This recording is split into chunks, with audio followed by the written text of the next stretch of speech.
So hello everyone, welcome back to Lorenzo Data Solutions. My name is Anipe Abraham, SAP SuccessFactors Consultant and Corporate Trainer. So before I continue to explain in this short video, I want to once again repeat and remind to everyone that it is my own view, my opinion, and I don't represent anyone. So here in this short video, I wanted to concentrate more on about H1 2023 updates for SuccessFactors time management.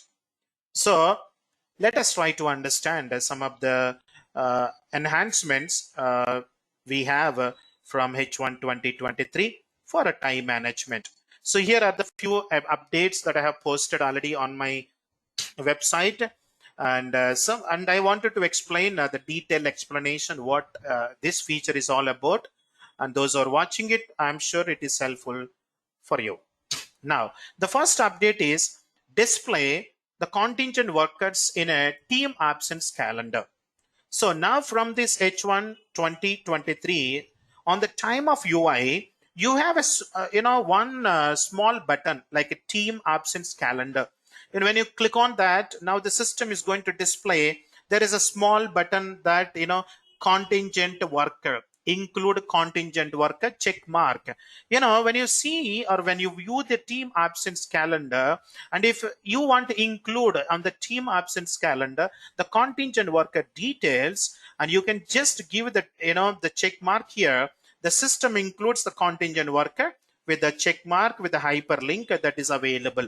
So this is one of the enhancement, is a part of the time management, the team absence calendar on the time of UI. You can experience this is one of the update which is available from 2nd of June H2 20 sorry 2nd of June H1 2023. This is going to be available, and this is a new feature for the first time, and this feature is going to be available automatically on the time of UI, and there is no manual update is required.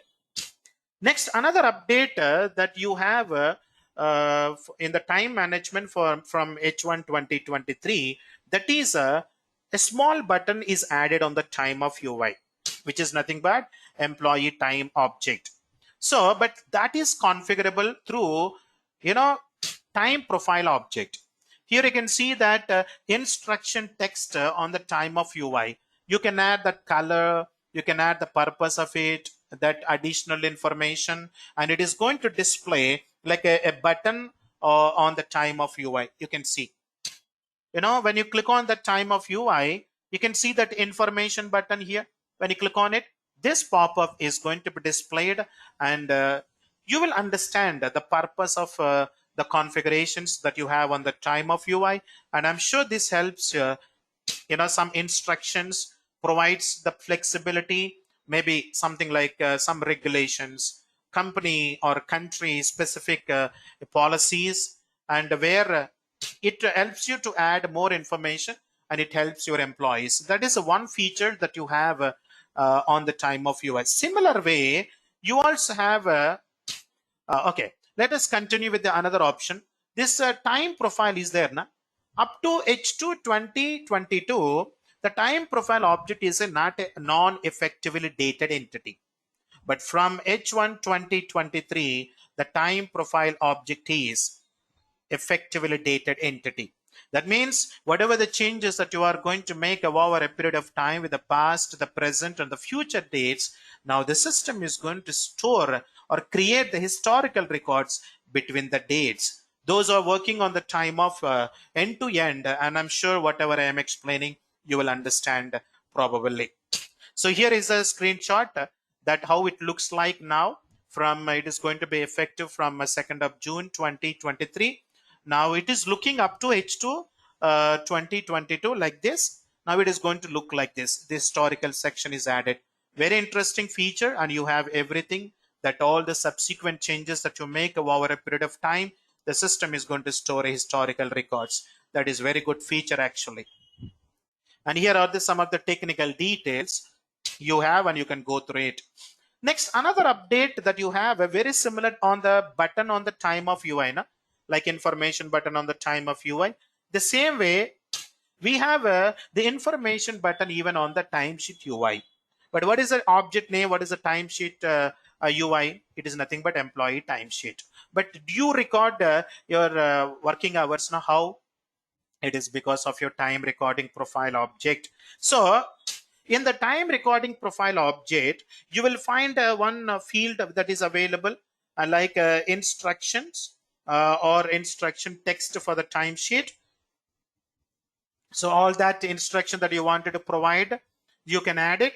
That will be available on the timesheet UI. You can see beside the submit button.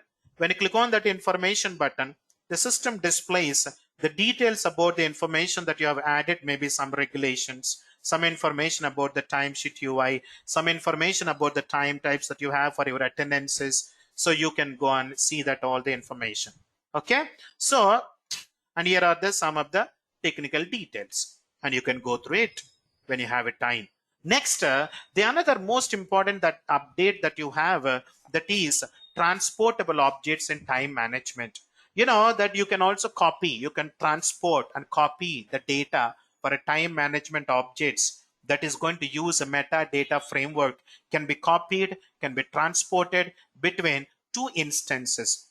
Which objects does it support copying the data? Like you can see some of the objects that I have posted: holiday calendar, or shift classification, time account type, time profile, time recording profile, time type group, time valuation, time recording profile, or work schedule. And you know that all these, what exactly you configure, because you have learned all these in my time of our time management classes end to end. So SAP made this change so that you can copy the configuration and non-user transactional data for the objects to create a new record in the managed data without having to enter fields manually. So automatically you can do it.